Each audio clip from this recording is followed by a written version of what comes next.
ಶ್ರೀ ಗಣಪತಿ ಶಾರದಾ ಗುರುಭ್ಯೋ ನಮಃ. ಕೂಜಂತಂ ರಾಮ ರಾಮೇತಿ ಮಧುರಂ ಮಧುರಾಕ್ಷರಂ ಆರುಹ್ಯ ಕವಿತಾ ಶಾಖಂ ವಂದೇ ವಾಲ್ಮೀಕಿ ಕೋಕಿಲಂ. ಶ್ರೋತೃಗಳಿಗೆ ಶ್ರೀ ಚಾಮರಾಜೋಕ್ತಿ ವಿಲಾಸವೆಂಬ ಕನ್ನಡ ರಾಮಾಯಣದ ಅಯೋಧ್ಯ ಕಾಂಡದಲ್ಲಿ 63ನೆಯ ಅಧ್ಯಾಯಕ್ಕೆ ಸ್ವಾಗತ.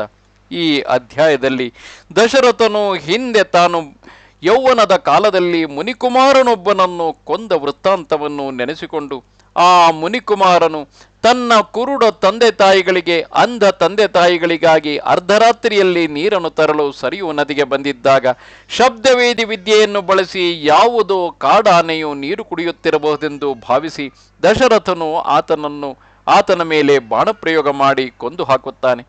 ತದನಂತರದಲ್ಲಿ ವಿಷಾದ ವ್ಯಕ್ತಪಡಿಸುತ್ತಾ ಆ ಮುನಿಕುಮಾರನ ತಂದೆ ತಾಯಿಗಳ ಬಳಿಗೆ ಹೋದಾಗ ತಮ್ಮಂತೆಯೇ ದಶರಥನಿಗೂ ಪುತ್ರ ವಿಯೋಗದ ಸಮಯದಲ್ಲಿ ಮರಣವಾಗಲೆಂದು ಅವರು ಶಪಿಸುತ್ತಾರೆ. ಆಮೇಲೆ ದಶರಥ ರಾಯನು ಎಚ್ಚೆತ್ತನು. ಅವನ ಮನಸ್ಸಿನಲ್ಲಿ ರಾಮಲಕ್ಷ್ಮಣರ ವನವಾಸದಿಂದ ರಾಹು ತುಡುಕಿದ ಸೂರ್ಯನಿಗೆ ಬರುವಂತೆ ಮಹತ್ತಾದ ವ್ಯಥೆಯು ಪ್ರಾಪ್ತವಾಯಿತು. ಅವನು ಕೌಸಲ್ಯಾದೇವಿಯನ್ನು ಕುರಿತು, ಶೋಭನಾಂಗಿ ಕೌಸಲ್ಯೆ, ಲೋಕದಲ್ಲಿ ಪುಣ್ಯ ಕರ್ಮ ಪಾಪ ಕರ್ಮಗಳಿಗೆ ತಕ್ಕ ಫಲವನ್ನು ಅನುಭವಿಸಬೇಕು. ಒಂದು ಕರ್ಮದಲ್ಲಿ ತೊಡಗುವಾಗ ಆ ಕರ್ಮದ ಫಲವನ್ನು ವಿಚಾರಿಸಿ ಮಾಡಬೇಕು.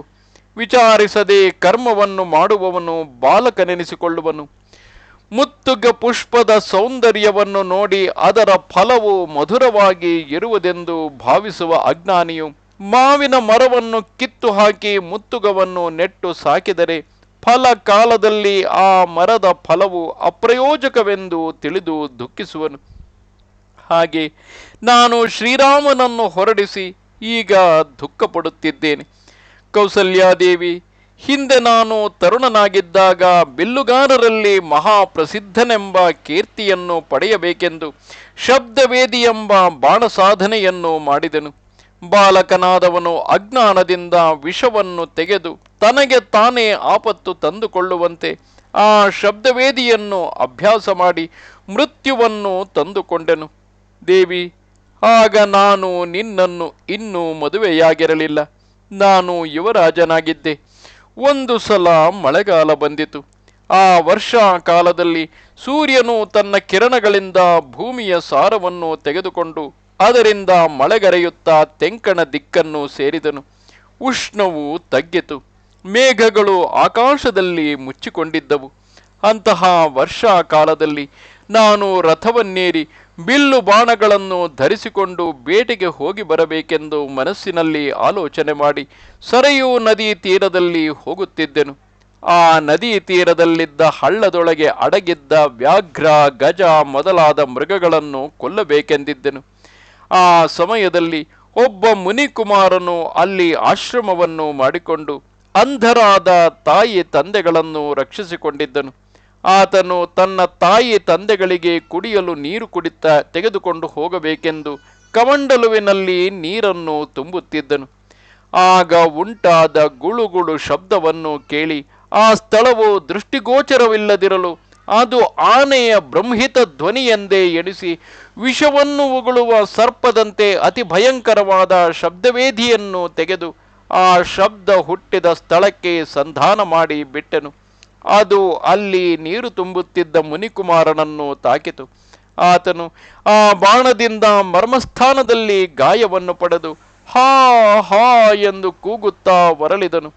ಅಕಟಕಟ ಬೆಳಗಿನ ಜಾಮದಲ್ಲಿ ನೀರು ತೆಗೆದುಕೊಂಡು ಹೋಗಬೇಕೆಂದು ನದಿ ತೀರಕ್ಕೆ ಬಂದ ತಪಸ್ವಿಯಾದ ನನಗೆ ಈ ಬಾಣವು ಯಾವ ಕಾರಣದಿಂದ ತಾಕಿತು? ನಾನು ಸರ್ವಸಂಗ ಪರಿತ್ಯಾಗ ಮಾಡಿ ವನದಲ್ಲಿ ಕಂದಮೂಲ ಫಲಾಹಾರಗಳನ್ನು ಮಾಡಿಕೊಂಡಿರುವವನು. ಯಾವ ಅಪರಾಧವನ್ನು ಮಾಡಿದ್ದಕ್ಕೆ ನನ್ನ ಮೇಲೆ ಯಾವಾತನು ಈ ಬಾಣವನ್ನು ಪ್ರಯೋಗ ಮಾಡಿದನು? ವನದಲ್ಲಿ ನಾರು ಬಟ್ಟೆಗಳನ್ನುಟ್ಟು ಜಡೆಗಳನ್ನು ಧರಿಸಿ ಈ ವೃತ್ತಿಯಲ್ಲಿರುವ ನನಗೆ ಈ ಶಸ್ತ್ರವಧೆಯು ಹೇಗೆ ಬಂದಿತು? ಈತನಿಗೆ ನಾನು ಯಾವ ಅಪರಾಧವನ್ನು ಮಾಡಿದೆನು? ನನ್ನ ಕೊಲೆಯಿಂದ ಈತನಿಗೆ ಯಾವ ಕಾರ್ಯವಾದೀತು? ಈತನು ವ್ಯರ್ಥವಾಗಿ ನನ್ನನ್ನು ಕೊಂದನು. ಈತನನ್ನು ಗುರುತಲ್ಪ ಗಮನ ಮಾಡಿದವನನ್ನು ನಿಂದಿಸುವಂತೆ ಜನರು ನಿಂದಿಸುವರು. ನನ್ನ ಪ್ರಾಣವು ಹೋಗುವುದಕ್ಕಾಗಿ ನಾನು ದುಃಖ ಪಡುವುದಿಲ್ಲ.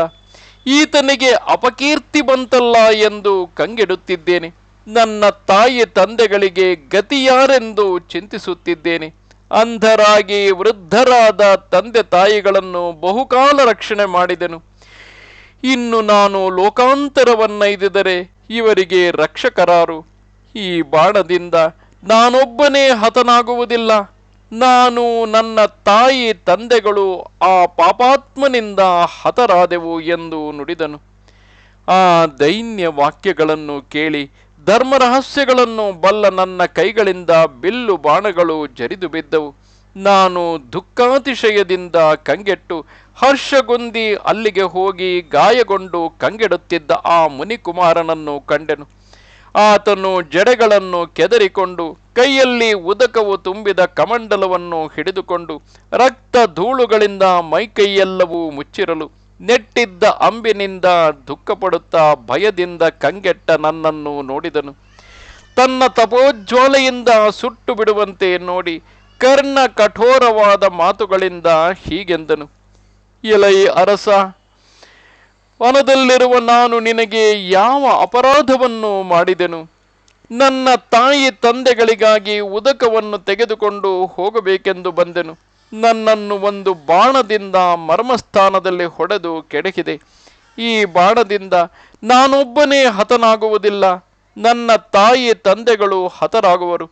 ವೃದ್ಧರಾಗಿ ಅಂಧರಾಗಿರುವ ನನ್ನ ತಂದೆ ತಾಯಿಗಳು ಕಂಗೆಟ್ಟು ತೃಷೆಯಿಂದ ನೀರು ತರಬೇಕೆಂದು ನನ್ನನ್ನು ಕಳುಹಿಸಿ ನನ್ನನ್ನು ಎದುರು ನೋಡುತ್ತಿರುವರು. ನನಗೆ ಇಂತಹ ಅವಸ್ಥೆಯು ಬಂದಿತು. ಅಕಟಕಟ, ಲೋಕದಲ್ಲಿ ತಪಸ್ಸಿನಿಂದಲೂ ಫಲವಿಲ್ಲ, ಶಾಸ್ತ್ರಾಭ್ಯಾಸದಿಂದಲೂ ಫಲವಿಲ್ಲ. ನನ್ನ ತಂದೆಯು ಗಾಯಪಟ್ಟು ಬಿದ್ದ ನನ್ನ ವೃತ್ತಾಂತವನ್ನು ತಿಳಿದರೂ ಅಂಧನಾದ್ದರಿಂದ ಏಳಲಾರನು. ಕತ್ತರಿಸಿ ಬೀಳುವ ಮರವನ್ನು ದೂರದಲ್ಲಿರುವ ಮತ್ತೊಂದು ಮರವು ತಡೆಯಲಾರದಂತೆ ಗಾಯಪಟ್ಟು ಬಿದ್ದ ನಾನು ನನ್ನ ತಂದೆಯ ಸಮೀಪಕ್ಕೆ ಹೋಗಲಾರೆನು. ಅಂಧನಾಗಿ ಅಶಕ್ತನಾದ ನನ್ನ ತಂದೆಯು ಇಲ್ಲಿಗೆ ಬರಲಾರನು. ಆದ್ದರಿಂದ ನೀನು ನನ್ನ ತಂದೆಯ ಸಮೀಪಕ್ಕೆ ಹೋಗಿ ಈ ವರ್ತಮಾನವನ್ನು ಹೇಳು. ಇಲ್ಲದಿದ್ದರೆ ಆ ಮುನೀಶ್ವರನು ಕಾಡು ಗಿಚ್ಚು ಉರಿಯುವಂತೆ ಕೋಪಾಗ್ನಿಯಿಂದ ನಿನ್ನನ್ನು ದಹಿಸಿಬಿಟ್ಟಾನು. ಈ ದಾರಿಯಲ್ಲೇ ಹೋದರೆ ನನ್ನ ತಂದೆಯ ಆಶ್ರಮವು ಸಮೀಪದಲ್ಲಿಯೇ ಇದೆ. ಆತನನ್ನು ಒಳ್ಳೆಯ ಮಾತುಗಳಿಂದ ಸಂತವಿಟ್ಟರೆ ನಿನ್ನನ್ನು ಕೋಪದಿಂದ ಶಪಿಸದಿರುವನು. ನನ್ನ ಮರ್ಮಸ್ಥಾನದಲ್ಲಿ ನೆಟ್ಟಿರುವ ಅಂಬನ್ನು ಕೀಳು. ಆ ಬಾಣವು ನದಿ ಪ್ರವಾಹವು ತೀರವನ್ನು ಕೊರೆಯುವಂತೆ ನನ್ನ ಶರೀರವನ್ನು ನೋಯಿಸುತ್ತಾ ಪ್ರಾಣಗಳನ್ನು ಹೋಗಲಿಕ್ಕೆ ಬಿಡದೆ ತಡೆದುಕೊಂಡಿದೆ. ನನ್ನ ಶರೀರದಲ್ಲಿ ನೆಟ್ಟಿರುವ ಅಂಬನ್ನು ತೆಗೆ ಎಂದು ನುಡಿದನು. ಕೌಸಲ್ಯೆ, ನಾನು ಆ ಮುನಿಕುಮಾರನ ಶರೀರದಿಂದ ಅಂಬನ್ನು ತೆಗೆದರೆ ಆ ಕ್ಷಣದಲ್ಲಿಯೇ ಆತನು ಪ್ರಾಣಗಳನ್ನು ಬಿಡುವನೆಂದು ಆ ಅಂಬನ್ನು ತೆಗೆಯದೆ ಚಿಂತಾಕ್ರಾಂತನಾಗಿ ಶೋಕದಿಂದಿದ್ದೆನು. ಆತನು ವ್ಯಥೆಯನ್ನು ಧೈರ್ಯದಿಂದ ತಾಳಿಕೊಂಡು ಸ್ಥಿರಚಿತ್ತನಾಗಿ ಪ್ರಯಾಸದಿಂದ ಮೆಲ್ಲಗೆ ನನ್ನನ್ನು ಕುರಿತು, ರಾಜ, ನಿನ್ನ ಮನಸ್ಸಿನಲ್ಲಿ ಬ್ರಹ್ಮಹತ್ಯಾ ಪಾಪವು ಬರುವುದೆಂದು ಚಿಂತೆಯನ್ನು ಬಿಟ್ಟು ಸ್ಥಿರಚಿತ್ತನಾಗು. ನಾನು ಬ್ರಾಹ್ಮಣ ಜನ್ಮದಲ್ಲಿ ಬಂದವನಲ್ಲ, ಶೂದ್ರ ಸ್ತ್ರೀಯಲ್ಲಿ ವೈಶ್ಯನಿಂದ ಜನಿಸಿದವನು. ಆದ್ದರಿಂದ ಬ್ರಹ್ಮಹತ್ಯಾ ಪಾಪವು ಸಂಭವಿಸುವುದಿಲ್ಲ. ನಿನ್ನ ಮನಸ್ಸಿಗೆ ವ್ಯಥೆ ಬೇಡ ಎಂದು ನುಡಿದು ಧಾತುಗೊಂದಿ ಕೈಕಾಲುಗಳನ್ನು ಕದಲಿಸದೆ ಹೊರಳುತ್ತಾ ನಡುಗುತ್ತಿದ್ದನು. ನಾನು ಆತನ ಶರೀರದಿಂದ ಅಂಬನ್ನು ತೆಗೆಯಲು ಆ ಮುನಿಕುಮಾರನು ನನ್ನನ್ನು ದೃಷ್ಟಿಸಿ ನೋಡಿ ತನ್ನ ಪ್ರಾಣಗಳನ್ನು ಬಿಟ್ಟನು. ಹೀಗೆ ಗಾಯಕ್ಕೀಡಾಗಿ ಸರಯೂ ನದಿ ತೀರದಲ್ಲಿ ಬಿದ್ದಿದ್ದ ಆ ಮುನಿಕುಮಾರನನ್ನು ಕಂಡು ನಾನು ಕಂಗೆಟ್ಟೆನು.